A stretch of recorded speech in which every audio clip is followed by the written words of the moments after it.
In 2005, I was driving through the Big Hole Valley here in Montana, and I must have fallen asleep while I was driving when my tire hit the gravel.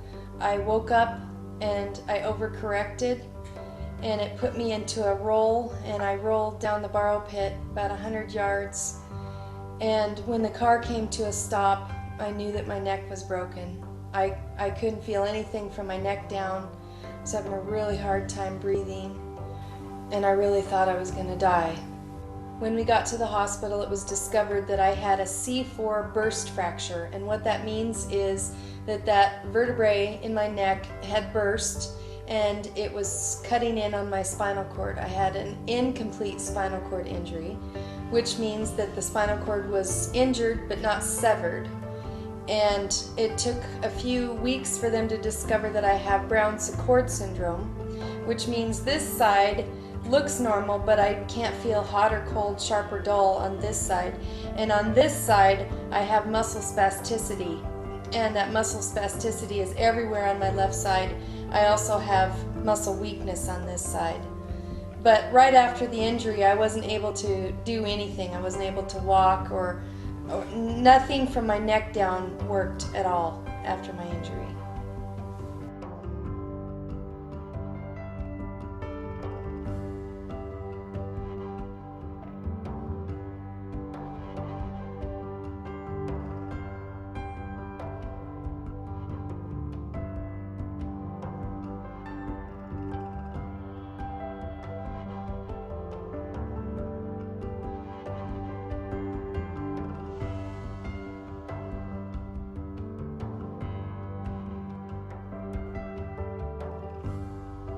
And so it was a long, hard journey. I had a lot of really great support, really good doctors and physical therapists and occupational therapists.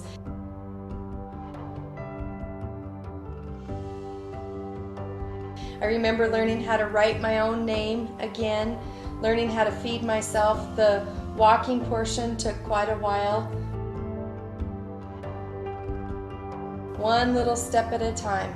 That's how I did it.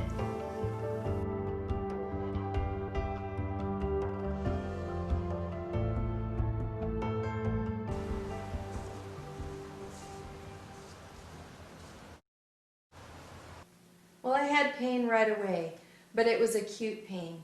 And this is the kind of pain that you have when you have an injury, and then several months later it goes away. And that's what I was expecting. But when I was 2 years out from my injury, I started having burning nerve pain from my neck to my toes. This was not something that I expected.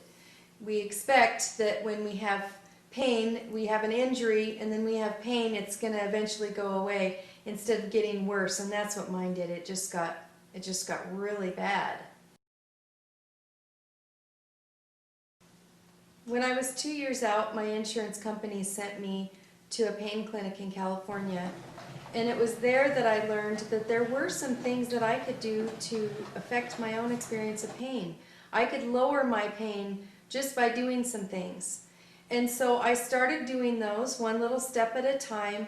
I did a lot of reading, a lot of research. I learned that there were many things that I could do to affect my experience of pain. By the time I was 6 months out from the pain clinic, I was able to get off all my medications, and I was able to start really doing life. I continued researching, I continued finding ways of lowering my own pain, and then I decided that I wanted to start sharing that with other people. And so that is what I've been doing, is I've been just learning all kinds of different tools. And so I would try them out, and if they worked for me, those would go into my specialized self-management plan. And if they didn't work for me, I would try something different. And that is kind of the step-by-step way that I put together my own pain management plan. There are over 100 million people in the United States that suffer with chronic pain.